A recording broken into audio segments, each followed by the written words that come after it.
right. Finally, we make it. Hi, Susie. How are you? I'm good. How are you?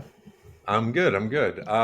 Thanks for finally coming on. I know we've been trying to connect in different ways. Even last year, had some personal stuff come up, but I'm glad to finally have you on. And we just had a conversation a few days ago, I'd say last week, I think, and it was just. I feel like that should have been part of the podcast episode. I feel like so.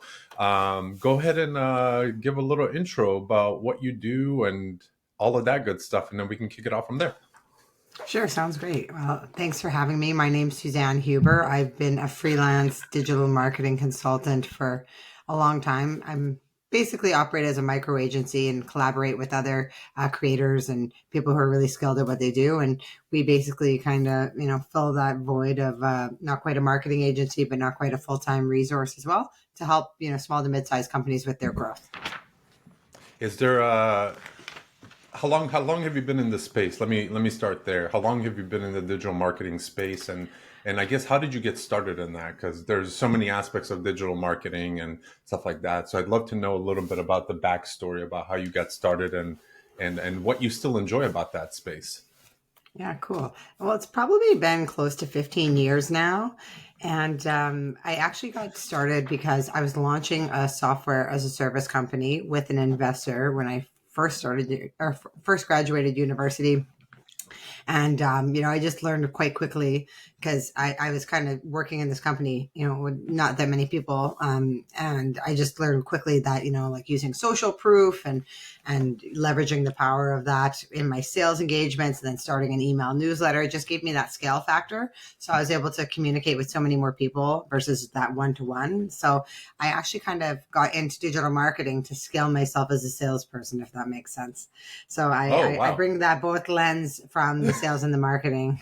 So whenever somebody tries to say marketing doesn't help with sales and vice versa, I because I wear both hats, I can see it from both sides.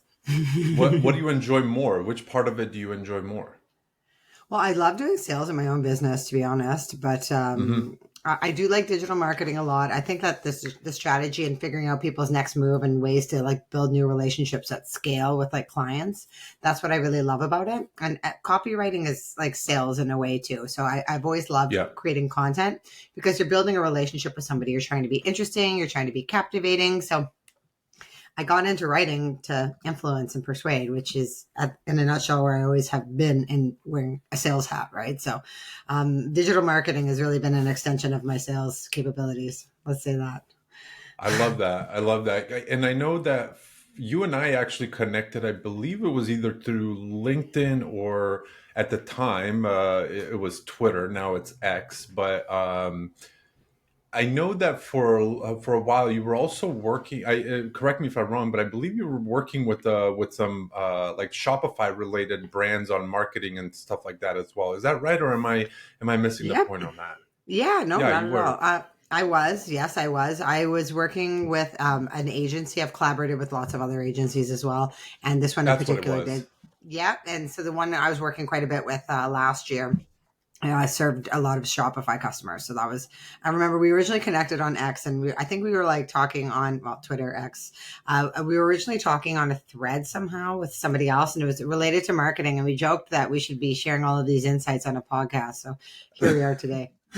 There we are. A Yeah, year it and a took it half took a couple of later. years. Yeah, Yeah. yeah. I love it. I love it. How now you've been working for yourself primarily. I mean, other than collaborating with agencies. Like one thing I want to know is like I always like to post this question as kind of everybody's in their own different space, but like I know you have a family. You recently just had like twins not too long. Like how do you manage? How are you managing right now, or have been managing?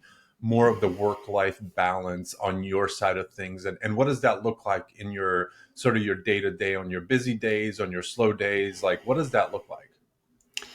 Well, I mean, it took me a long time, like most entrepreneurs, to get a little more established. So, when I had my first child, I was like, I'm not building my business all over again. And, same with my twins. It's like, I still worked a little bit part time. I know that that's not ideal for a lot of people, but I've always wanted to maintain my freedom of working for myself.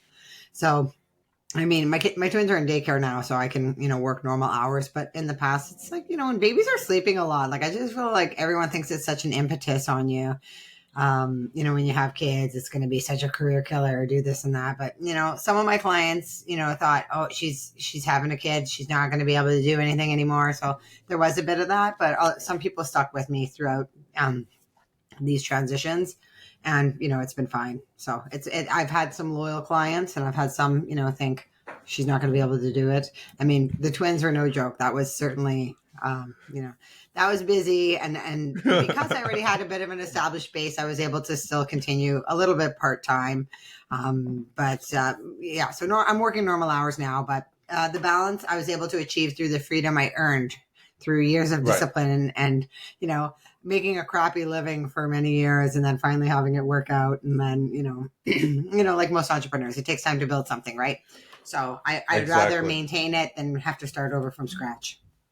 Yeah, and I'm so glad you say it took time to build it, because I think that's from the outside looking in, when you're not working for yourself and depending on your own sort of day to day and the things that you have to put out there in order to either land some clients, or even what you and I are doing, posting content and helping people and trying to make an impact in one way or another, whether it's one person or two people, it doesn't matter.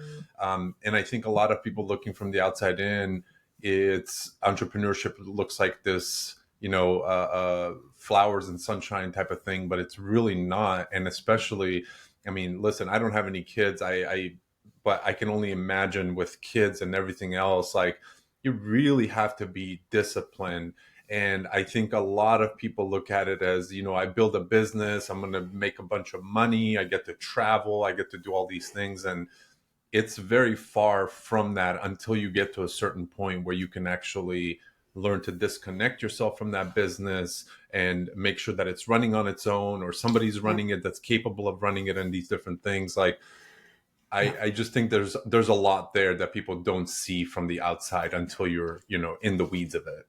Yes, and to expand on then based on you saying that, you just prompted some more responses from me. One, I have freelancers that work for me, so there was 3 or 4 people helping with client fulfillment, which was great that I had that set up before I had the twins, so I was able to kind of oversee things and not necessarily be doing the work myself as much. So that was helpful. The other thing is I saved up a big rainy day fund so that I was able to finance my maternity leaves while working part time. If that makes sense. So I would always recommend to anyone to build up that rainy day fund, just because, you never know what life's going to throw at you. Next thing you know, you might find yourself having twins. So yeah, absolutely. How did you go about, kind of landing those first few clients, and what was that sort of building process like in the beginning? Because in the space you're in, and similar to some of the stuff that I'm working on, whether it's consulting or whatever, it's not an easy, hey, I'm just going to offer this service, I'm going to reach out to 5 people and I'm going to, land one. There's a credibility. There's, like you said, the side of things where, you could build trust and authority and different things like that. Like, how did you go about building, kind of from the ground up, building your business, or did you transition from somewhere and it was easier just to kind of lay into that a little bit more?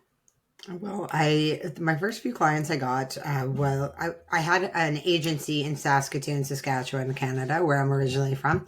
My business partner and I, like, what I would do now was not necessarily what I would do then, because this was a very long time ago. I'm starting to date myself here, but we did everything. We knocked on doors. We tapped into our networks. Like, we were going for lunches and coffees. We cold called. We would send emails through on the website. And I think in our first year and a half, we had 50 accounts. So people were buying what we were selling, which was great because we didn't have a lot of experience. Like, we were young, we had laptops, we had ideas, and, people just respected our hustle. And we were in a smaller city.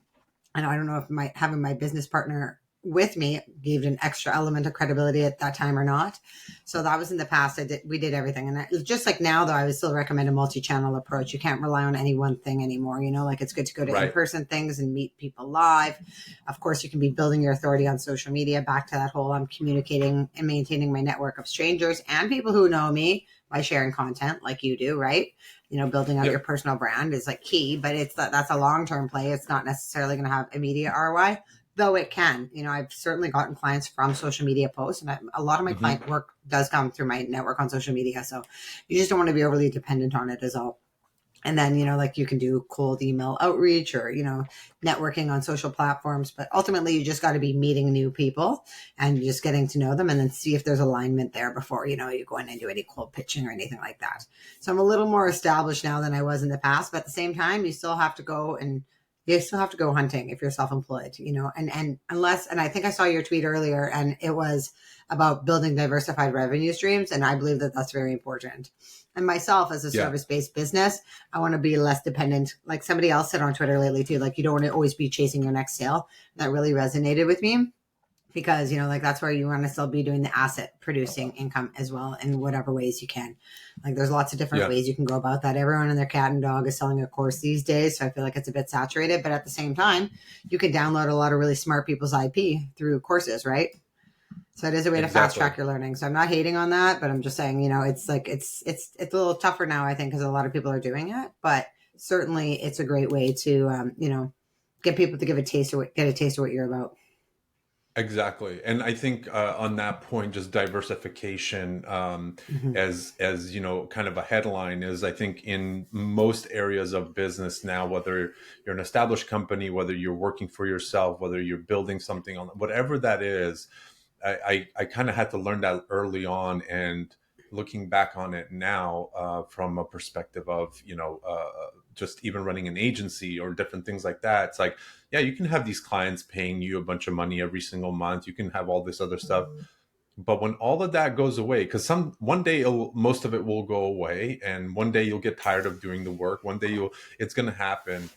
But the minute that you can start building those different layers to your business, whether it's income layers, marketing layers, or whatever else it is, anything that makes your life going forward a little bit easier because you're establishing that credibility through Mm-hmm. those, early days and whatever else it is, that to me stuck out. I think probably more so in like year two of my business when I realized, I mean, kind of going back to the Shopify space, Shopify, what I always valued there, when I built my agency, we kind of went really, really wide. We were helping WordPress clients, Shopify clients, and all these different platforms.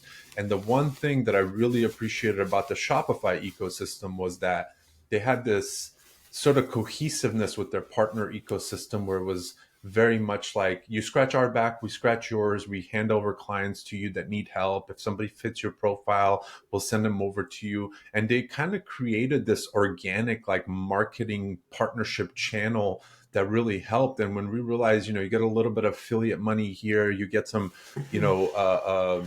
recommendations or partnerships or different things through a different channel, that all started to kind of, the gears started to turn a little bit differently, because now you weren't only dependent on, hey, I got to go reach out to 10 clients again today because we're going to land one or two of them, and I got to do it again tomorrow and tomorrow and tomorrow. When you build these different revenue streams and these different channels, you get to breathe a little bit more as a business owner, especially. Like, I don't know that necessarily employees and contractors would feel that because they're not having to go out and hunt for the business, like you said, but it's more so this space of, hey, like, what can I do as I'm laying down these bricks? I got to start almost building like another like guest house over here and then a guest house over here, so that if this one goes down, I have somewhere else to live for a little while until I build this back up or whatever that might be. So it's I think that's such an important part of business that a lot of, especially I would say in the service side of the business, that a lot of people miss the point on, and they feel like, oh man, I have 15 clients and this is going to feed me for, the next X amount of days. And it's like, man, all those people can go. I mean, we saw it happen during the pandemic. It could just go away overnight. And then you're just like, what do I do? Like, my entire business is Yeah. going to go down. Yeah, for sure. And what you said, two important things. Like one was the importance of the community, and two, you kind of Yep. niche down within that. I have problems with niching a little bit because I've Yeah. kind of been all over. But if I do think that like you doubling down on Shopify is obviously a very strategic play for those reasons you said, and the power of the community, whether that's a community like Shopify or even your church, like it could be like all kinds of different ways, but like people in clusters that are able to provide those referrals. You scratch my back, I scratch yours. That's that power of community, right? Yeah, it's awesome, and I like what you said earlier. You guys were in a small town when you and your partner were doing these things. It's like with social Yeah. media, yeah, you can be out here blurting a bunch of stuff online, and you can be selling and all this other stuff, but you're amplifying that to millions and millions and millions and millions of people. When you can probably go put up, if you're selling some sort of service, or you're power washing driveways, like go hang up 50 door hangers for people to call you, and I guarantee your chances of landing a client there is going to be a lot higher than like blurting on social media and just using that. So like diversifying, try it here, try it there, try it there. I think that's what a lot of the time people missed the gun on. And I think for me, that was a big lesson, especially when you start see clients like, hey, we can't spend that much more money anymore. Hey, we can't do this. I'm like, oh, we need to figure something else out.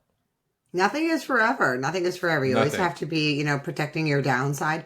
And you're right, in a small town, smaller city, but it was like the community, if you show up to enough Hmm. events and everyone just knew who you were, exactly to your point. Like Yep. everyone knew who you were. When I moved to Toronto, it was like different. Like if I would go to events, none of the same people were ever there again. Like I didn't have the contacts, the same people showing up and Yeah. like getting to know who I was. So I had to switch. That was when I started to pivot more to intentionally writing. And I was like, I blogged for some local, um, tech websites around here just to build my brand that way. So that was where I get back to transitioning as writing as an extension of sales and, meeting people, because the old tricks didn't Yeah. work, in a big pond anymore.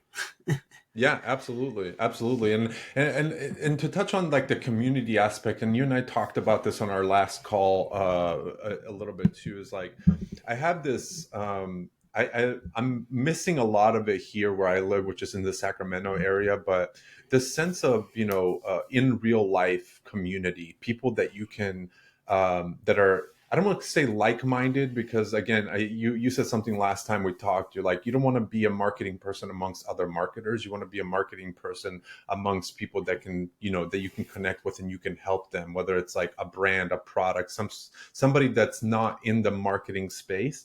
And I feel like Mm-hmm. that really hit me because feel this I feel this need, this urge, and like this, my heartbeat goes up a little bit when I think about bringing people together into a single space and everyone just throwing a bunch of stuff on the wall. Hey, I'm working on this. I can use help with this. Hey, I'm having issues with this. And so I think about a lot of online communities too, which is also really good sort of, virtual side of it where you can connect with like-minded people, you can get feedback on your product or in your writing or whatever that might be. And I think for me, that was a really big pillar, the community aspect of it to get into the online writing game about 2.5 years ago. Like, where do you see sort of the next evolution of like communities with maybe more of like a hybrid now that we're out of this like pandemic bullshit that happened like this? Mm-hmm. Where do you see sort of the community aspect of like business and how people can help each other? Because you and I feel like have this like overlapping community online of people that we sort of interact with or we see that we listen to. They read our stuff, that you read theirs, and this sort of stuff. Like, so where do you think that goes next? Like, I'm really curious to hear your thoughts on that. Yeah, well, I think that the communities, other communities I find myself in, and whether there's people like me or not, is often when I'm going to a training. Like if I go to train or I invest in a course, or like whether that's through a Hmm. coach or a consultant. Like usually when I invest in training, it's usually to bypass a roadblock I'm in, or just through your own evolution, you need to invest in yourself. And so I find a lot of the time whenever I do these things, or if I volunteer, volunteering is a great stream for meeting new people. But yeah, when I go through trainings, that's always a great place to meet more like-minded people that are working on themselves. And that's often when I maintain relationships with people afterwards. And it's like my intent is not to be there to get business, but in these places where it ends up coming from there, if that makes sense. Like anytime I've ever Yeah. volunteered, I've been volunteering to give back, but I oftentimes meet people who become clients. So I would say you have to just think a little bit outside the box. I mean, you can join these like more official networking groups and things like that. And like I did Toastmasters a long time ago to practice public speaking. So I've kind of dabbled in a lot of different places. So I guess for me personally, and with these courses, a lot of these course providers and the ones who are really good at it, they're attracting good people. Like if they're if Hmm. they're if they're sharing the right stuff to help, and you're in the same evolutionary journey, you're meeting like-minded people at the same place as you, but perhaps are working on something different, then that's just a great way. So I think like through training and back to those courses too, as an entry point for people. So I think the online model is here to stay. And then because it's just like when you go to like one networking event at a night for something, like everyone's kind of there for the same reason. You don't want to be too thirsty. You don't want to be pitched at too much. So I feel like in more of an organic setting for things to blossom, it's more authentic.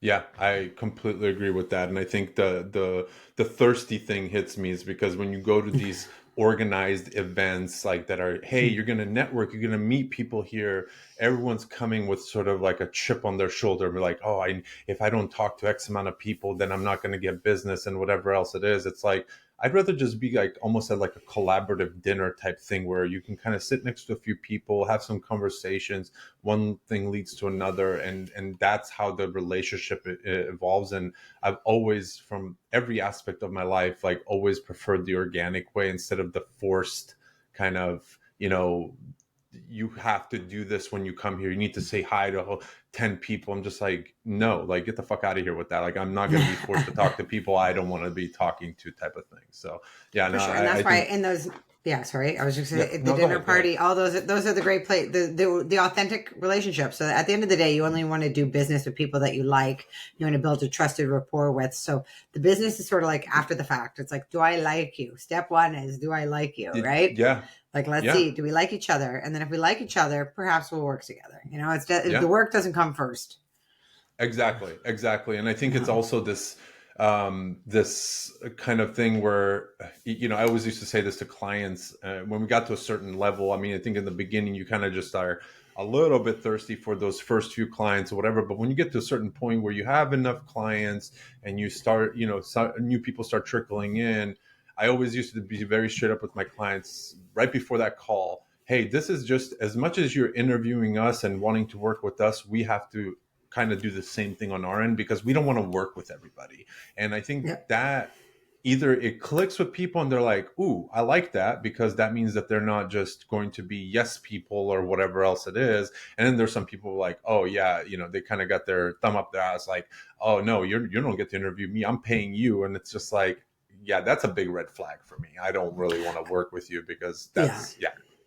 And those are red flags. And if you've been in the game long enough, any seasoned entrepreneur will know that you shouldn't take every deal. In the beginning, you need to get experience. And some of that experience is a little unsavory. And you look at and you go, never again. Whether Yeah, it's scope creep or you worked for nothing or whatever that looks like, all those mistakes you made, or that person gave you all kinds of warning lights and you still proceeded and did a deal with them and had to go through that experience. Whereas you've been in the game long enough, you're like, maybe I'll just wait for the next one. Yeah, exactly.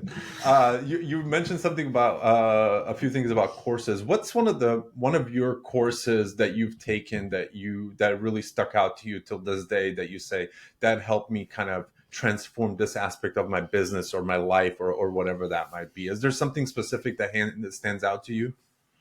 Yes, I took a course from Eleanor Beaton. She is a female entrepreneur coach. She's a Canadian lady, but she's got clients all around the world. And I think it's called something else now, but it was like the acronym was PPP, Power, Presence, Positioning. And it was all about building a scalable asset like a course.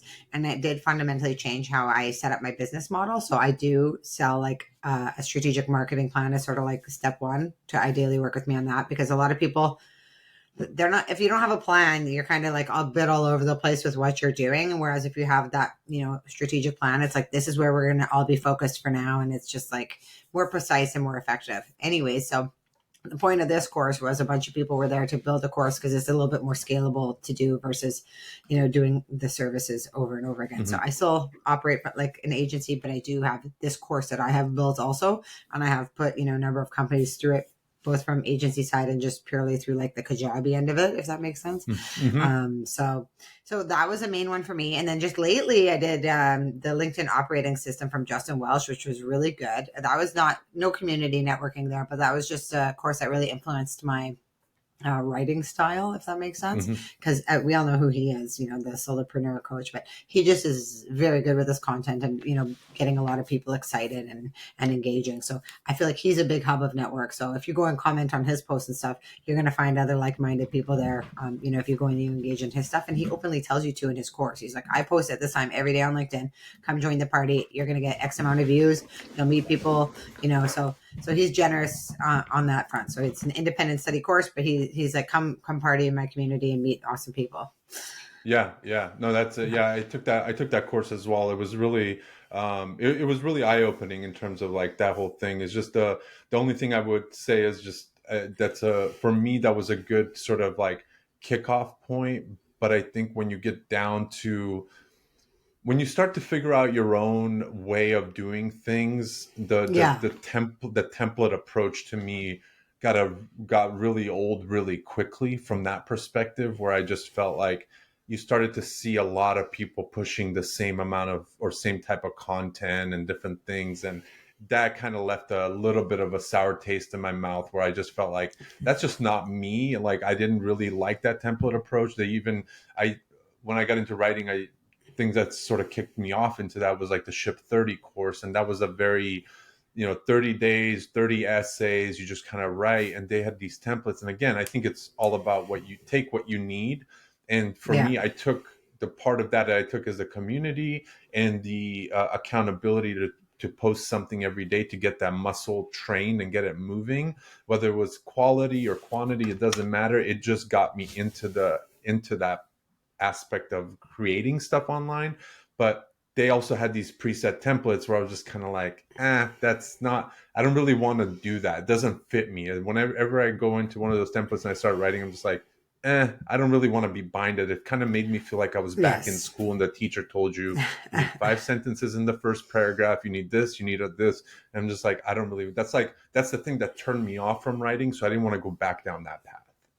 For sure. And I guess there's other things in there too about like just how to optimize your profile Yeah, I agree with you because I'm not a template person either. Nothing cookie cutter for me. Like I will consume some, but look at people's templates and review it, but still put it through my own, filters to make it your exactly. own. And that's what you do as a creator, right? Like you have to make things your own if you're a true entrepreneur, but it's still great to get other people's ideas to people, especially those that are thriving and things like that. So I do think like there's shortcuts and insights to be gleaned from people who are killing it in their space. That's it. I agree with you. And I know you and I were both Yeah. on the similar writing journey. And the thing I took away from that course was just more so the power of storytelling. So I was, Yeah. being a little lazy and using a little bit of AI in my writing a little bit last year because, I had twins. So that was one of my other things I did Yeah. was I used Yeah. AI on Yeah. some of my content to help me be consistent and keep it going when I was really busy. But I've, been trying to do a little more, custom stuff and back to that whole storytelling, like AI cannot replace storytelling in your own experiences. Right. And that's going to have more impact with your audience. Absolutely, absolutely, and Yeah. that's a good kind of segue with the whole AI stuff. Like, how are you using it since you are running your own business? And I think there's a lot of efficiency that AI brings to anyone that's doing any kind of whether it's service business, product business, whatever else it is. And Mhm. I can share some of the stuff that I'm using it for. But I'd love to hear how and if you are using it to make your business a little bit maybe more automated or maybe more efficient in some way. Like what does that look like on your end when it comes to using some of these AI tools that are out there? Because I know you're also getting into like video stuff now, doing YouTube and all this, so I'd love to Yeah. hear a little bit about how you look to maybe use it or already maybe using it.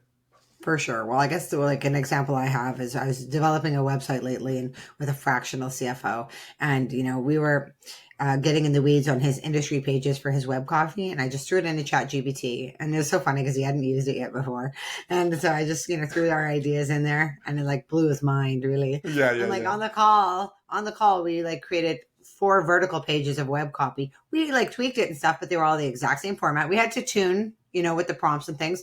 That's another Yeah. course I did, AI for marketing. So I will use it for a bit of content, newsletters. Like I had a client give me a bunch of bullets about like an experience that they had, and it was like just very choppy notes. And I threw it all into Chat GPT and said, turn this into a story. Oh Boom, yeah. there it is, but of course it needs some polishing. So I am a writer, so it's like you can't rely on it entirely, but it can fast track, that first Hmm. draft a little bit, You have to tune it or keep refining. I don't like this one, so give it to me shorter. Take out those emojis.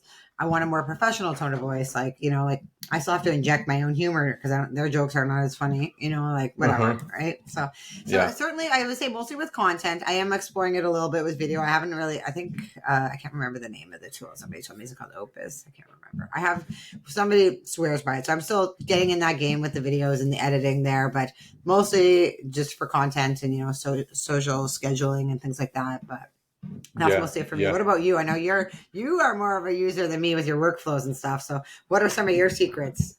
Well, I'm kind of in this weird space. So I'm working on I think I've told you about this before, but the agency course that I've been working on, which feels like years at this point, but we have this. So basically, it's like how to run your agency or how to get your agency set up and all the little pillars that you need, whether it's how to manage a project, how to onboard clients, onboard team members, like the whole thing, scope of work, scope creep, like all the things you and I kind of just talked about through this conversation. And one thing I realized is that we had this set up for our agency, initially paid a lot of money to our operations person at the time to kind of keep track of all this, make sure everything. I mean, we had videos. If you looked at this, you'd be like, whoa. I mean, to the point where at one point I was getting ready to sell my agency and I kind of gave them a preview of like, hey, you literally might not need me for very long after the sale process, just because like these documents and what we have here give you, somebody could just pick up where I left off type of thing. And so at one point I looked at it and I was like, God, this is so dense. Like it's very tailored towards what we were doing, but it was very dense and deep. I mean, we had one document that was 81 pages, just simply like really deep, screenshots, everything. And so what I did, I was like, oh man, I am not going to be the person going through this. I don't have that. I have ADHD to the next, level. I was like, I'm not reading this word by word, doing all this other stuff. So I made a copy of it, took all the images out. I took a file, threw it into AI and said, okay, here's the plan. I'm creating a course, and I basically need you to take each one of these sections. There's this many sections, and break it down into a very simplified version that's not so dense, blah, blah, blah. And it gives you, I mean, it does 85-90% of the work, like right then and there, just gives you the cut up versions. You can literally put it side by side and you can see where, what it did. And then what I do is I'll take that and I'll just go in and sort of add my own flair to it. Like sort of, hey, here's kind of how I want to rewrite it a little bit more in a casual voice or more of a informative way or whatever that is. And I take each one of those sections and I kind of break it up into different layers. So it's helping me save time from that perspective, but it's also helping me look at things a little bit differently where it's like, oh, I would have never caught that this connects to this. And it's, it'll connect like your project management thing to your like onboarding or whatever else it is. It's like, if you can have somebody on your team that's way smarter than you, why wouldn't you? And it's like, when it spit out that output where you're not just like, I feel like I'm winning at life right now. Like I'm telling you, like, I was like, woo! It's amazing. Yeah. Like I just saved myself probably so much money hiring somebody, testing them, seeing if they can do the detailed work. And truthfully speaking, like, I think the whole thing about AI now is, yes, it's a great tool for anybody to use. But if you really want value out of it, it's something that's usable for whether it's content writing, whether it's this course or whatever, you still have to know the underlying knowledge, the detail that it requires to make that input or that prompt, or even be able to edit what it's giving you to say, no, that's not what I needed. Or, hey, yeah, that was good. And we need to amplify this a little bit more. So like there's these little tweaks nuances, and stuff that you nuances that you need to still be able to direct it on what to do. And if you don't know the lingo or you don't know you don't know how to approach that problem or whatever else it is, AI is really not going to do a lot of that work up front for you, because you need to, again, the prompting, I think, is the number one layer to it. And that's like a hot skill for people to learn and figure out. And that was like the AI for marketing course I took with somebody I met at one of these training events I told you earlier. Her and I have connected lately. She's got an AI marketing agency now. She's totally like branded herself as that. And she put together a whole document of all the AI prompts you can use for marketing. And it's just like flabbergasting. It's like, again, you still need to do the details and stuff yourself, but if you can trim out hours and hours of doing a lot of it yourself, it's just like, and you Yeah. have to have the expertise to be able to go in and tune it, to your point. But if you can get 60-70% of that workflow done and you just come in and finish it off, it's like rock and roll. It's amazing. It's amazing. Yeah. And now I think also uh, the whole thing about creating these kind of custom like GPTs, and if you're working with a lot of clients that you're doing a lot of marketing stuff, you just kind of keep feeding this like single funnel of like all the information about one client. You keep feeding it, and all of a sudden, like you can go back, a month later and be like, hey, I want some ideas on a newsletter that we need to write for this client. I'll automatically pull all of that information in and give you like, here's 5 things you can talk about. It's just like, oh, you just saved me so much time of trying to go back through a bunch of Google Docs, a bunch of conversations about all these other things. And I think that's really, it still takes a lot of tailoring. It takes a lot of manual labor, but once you do that manual labor, the output of that is really something that I don't think many people will be able to replicate. For sure. And that's actually something, back to our earlier conversation, something I do want to explore. That's on my short-term thing I'm going to be doing is eBooks with AI. But again, mixing in your own stories and expertise and experience, but just to have the templating and everything else. Like there's like, 4 or 5 different companies that do it. So I want to play around and test it out, because if you can, again, share your thought leadership in this format, these are things you can just upload right onto Amazon or put on your website as a lead magnet. So it's, again, you can just do long form content and just get a lot of help, with the, but you don't want to have some generic stuff. And then there's the whole copyright thing, and it's like, who owns it? And so there's some downsides and potential issues, but that's why you have to make sure that you're really making it your own too. Yeah, exactly. And I think that's the or other giving part it of all it. your own IP. Sorry. Yeah. Right, exactly, and that's, I think, another layer to it. And so what I was going to ask, so what else are you working on now? I know earlier you mentioned doing some founder like YouTube videos and different things. Like what's the format there? What are you working on? What are you trying to, I guess, for yourself get out of that as well? Thank you. Yeah. So, I guess the YouTube channel for me is a short-term and a long-term goal. One, it's going to build brand awareness, because my thought leadership I'm putting on there is bringing in, other people's expertise. So I love business growth. That's my overarching theme. My course and what I'm all about is that client acquisition. So, attracting that new business. So I'm bringing in all these guests that are going to share their unique spin and angle. Like yesterday was leadership and LinkedIn. The first one was, with a digital strategist and how to use video. Well, he basically said that if you have a podcast, you should be recording a video like we are now, and just all the different ways you can distribute this one piece of content like we're creating here today across your channels, and, making sure you're getting your SEO from it. And then the long term of that is, hopefully at some point monetize it. I'm not going to make retirement income off it, but again, back to that asset based effort. So if I'm already doing these things and having these conversations with these people, like you and me here today, we met on Twitter. Most of my guests on my YouTube channel have been people I've been talking to on social media for the last 2 years that were like, boom, you're doing this right away, willing to sign up and come on and share their expertise with my audience. So I'm super excited for that.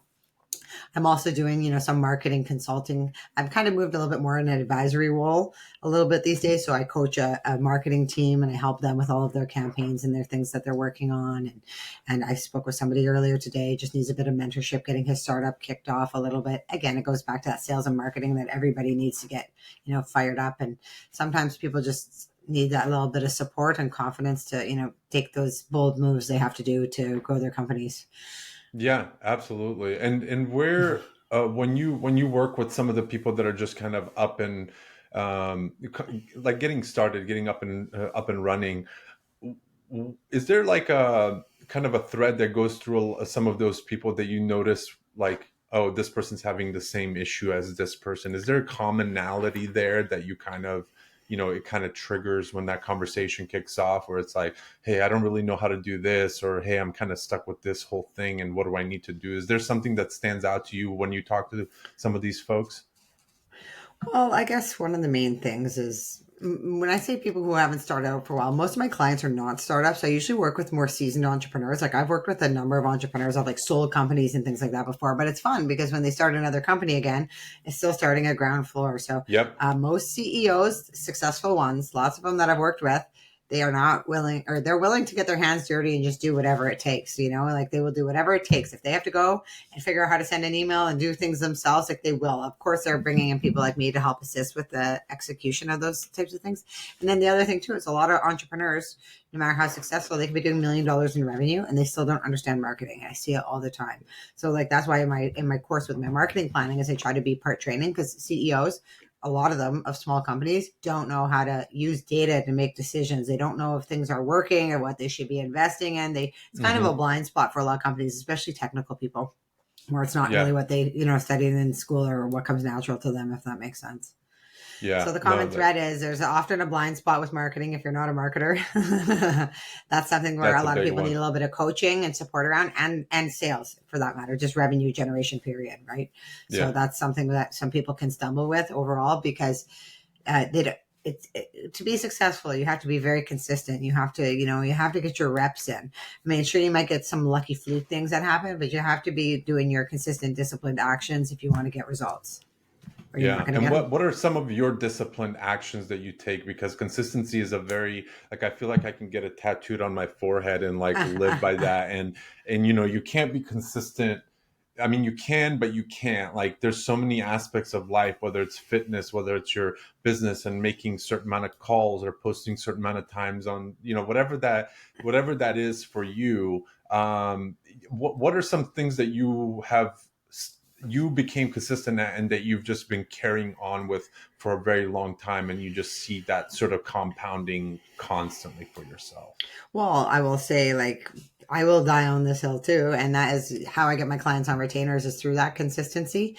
And when you set up a marketing program that you have working, that's how I built my business. So if you're sending a regular newsletter out consistently, like each month or whatever that looks like, that's something you want to have that continuity with. And if you're a small business person, this is something where you want to, insert yourself as well, if you can help with something that needs to be done consistently, because then you have a steady flow of income, right? And you're making a consistent impact and driving revenue and those things. So for clients, whether that's that consulting and advisory, or, like if you just, continuity is what gets results and success. And like I've learned that, time and time again.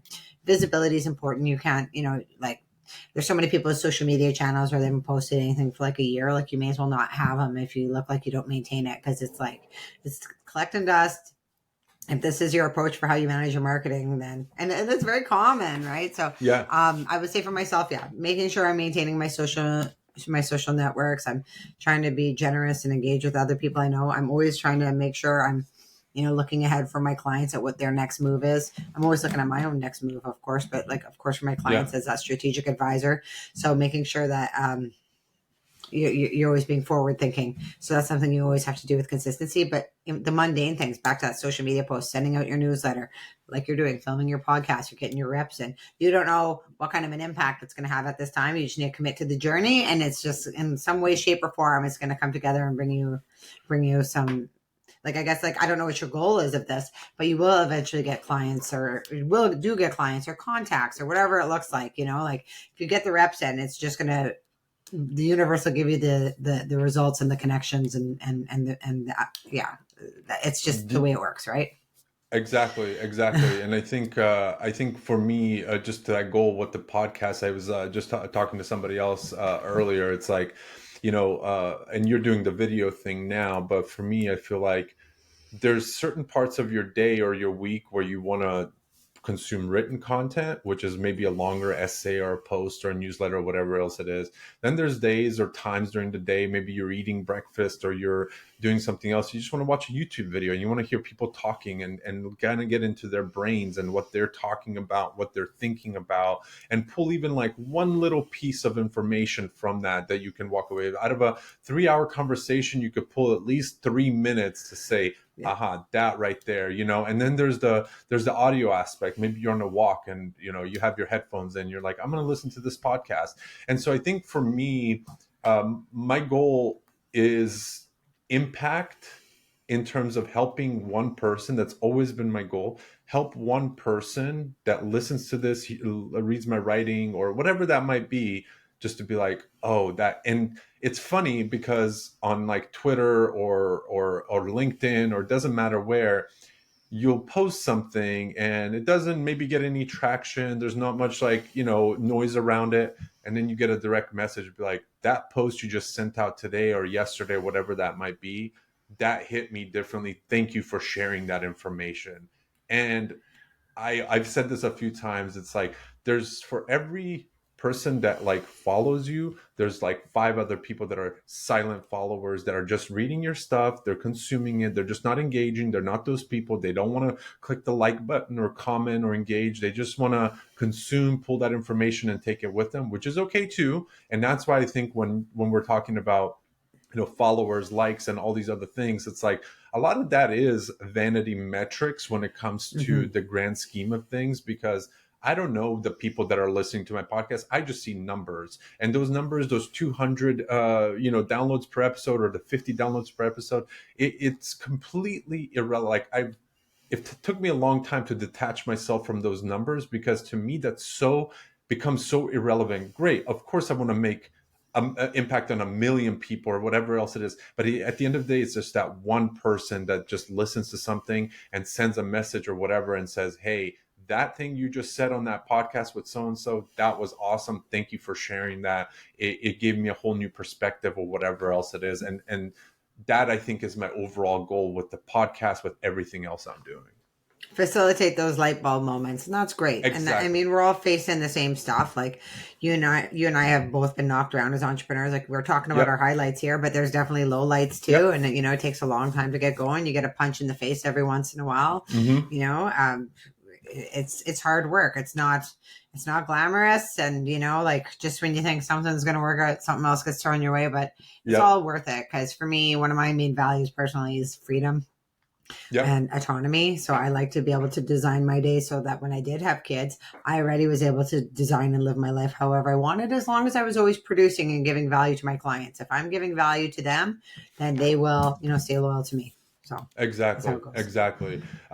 What's one, we were talking about consistency earlier. What's like one skill that you feel like you're constantly like you, or that you want to sharpen, that you feel like, hey, for me, for example, it's marketing. And it's like, I've always been very good at building and executing ideas and all these other things, but then I kind of fall short on the marketing. And that's usually the main part of the work that needs to happen. Do you have something for yourself that you constantly are just like, I need to get better at that thing? Like you keep kind of highlighting it for yourself. Yeah, well, one is a daily writing practice and doing that consistently, because over the Hmm. years I've always been so busy working in other people's companies. So as I'm building back, coming out of raising twins, and getting back to where I was before, I actually have more time to work on my business right now than I have in the past. So uh, a dedicated writing practice every day, which I'm trying now. It's just like you, we all want to work out every day, but we don't. But I'm working on that right now, Yeah. tuning my writing process and making sure I'm showing up consistently, visibly too, because I was definitely the shoemaker with no shoes for a long time. And then I think I mentioned earlier, I want to get better at storytelling and sending out consistent newsletters, just promoting my own business, because I did have the luxury in the past of growing my business a lot through referrals, again because I had my reps in. I told you at the start, I was knocking on doors, I was going to networking events, I was Hmm.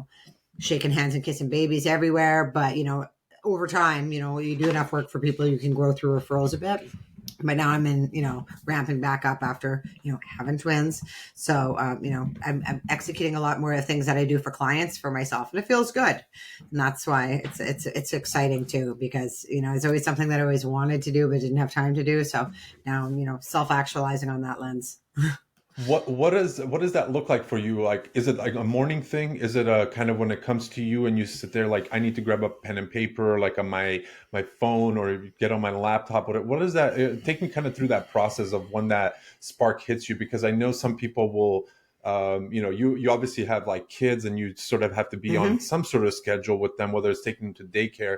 But Yeah. is it a, hey, I wake up, I give myself an hour before everyone else is awake? Like, take me through that moment of how you approach that daily writing practice and what you're doing to stay consistent there. Yeah, so it's the first thing of the day. So it's and the overarching goal is again to get to the ebooks and longer form content. So if I'm just doing a bit of a brain dump on a Google Doc right now, so when I turn on my computer, I'm prioritizing doing a little bit of writing for me first before I dive into client work and emails and all of that busy stuff. So starting the day on a Google Doc, doing some writing there. Sometimes if I'm out walking or if I'm doing something, I'll whip out my notes on my phone and I'll just jot them down there. I might get inspired by consuming other people's content, but it's really just drilling down on that writing practice and staying aligned with what goals I have for this year.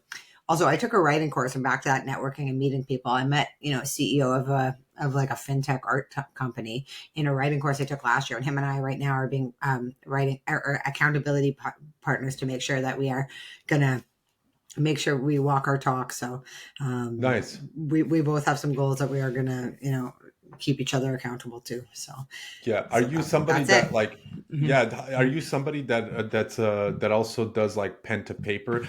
Me, for example, I have this little notebook that I literally carry around absolutely everywhere. I have like a little fanny pack that goes across my thing, and every time an idea comes about, like I love my notes app. I have everything in there, but sometimes it's just this like there's a different thing that happens in my brain when I sit there and like I mean, I literally have like few words that I just write down and I Yeah. underline, and that already gives me like a reference point to the thought that I Yes. had. Are you one of those people? Or are you more so just all digital?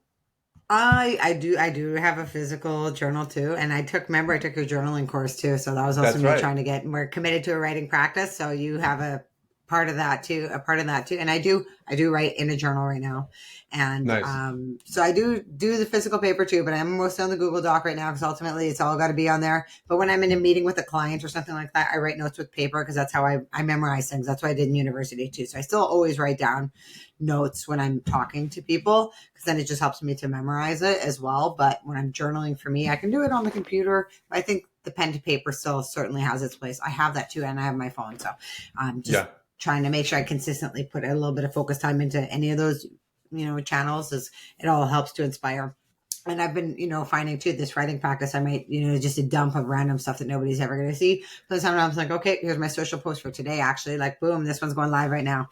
Boom. Yeah, yeah, kind of like on the moment type of thing. I love those. Yeah. Those are my favorite posts that I just can like. I'd be sitting there doing some personal stuff, and I see one word, and that triggers like a whole different thing. And I'm like, oh, I could post like this is something I want to actually post on, or whatever else it is.